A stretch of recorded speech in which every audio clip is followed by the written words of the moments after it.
over the weekend and the whole of last week nilikuwa huko Rwanda for one specific thing, which was the BAL, Basketball Africa League, the biggest competition imekuwa happen Africa when it comes to basketball na pia sports generally, like imekuwa happen.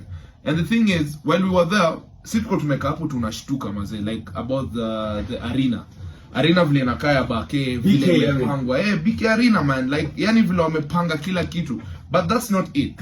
We were being represented by a team called Nairobi City Thunder, right? Big shout out to Nairobi City Thunder. Na hii ni Kenyan team. Unajua, like hii ni team imetoka Kenya. Si ati ni ya nje ama sijui nini.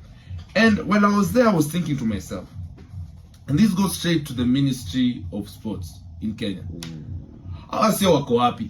Like if I was the Minister of Sports, ningekuwa hapo hata kuona tu. Unajua saa zingine hata like court zetu ni za ufala huku. Hata renovation ikifanywa ni kitu kidogo sana.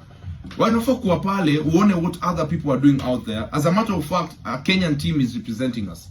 Na kuna kitu wanafanya about it. Like hata basi PS, hata secretary basi. Mtu tu atokea aone. Because you can't tell me you are busier than that. Umekuwa ukifanya nini basi? Uko busy ukifanya nini if you're not there?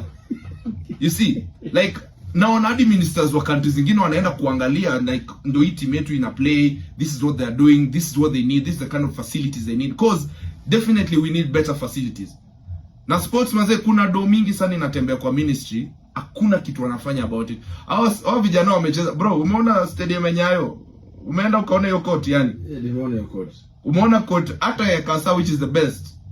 Bado hatufiki.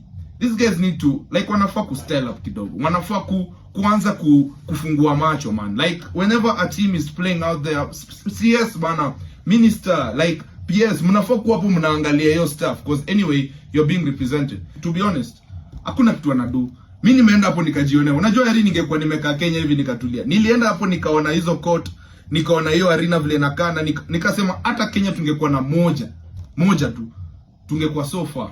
Of course ni do, but it's gonna take someone who's serious, like follow through. Like tunakuanga na projects zenye zimeprojectiwa wakisema tunaenda kufanya hii, but no one is following through. Hakuna mse anasimama na hiyo project mpaka ishe. Wanasema tutafanya, wanaweka do, something happens.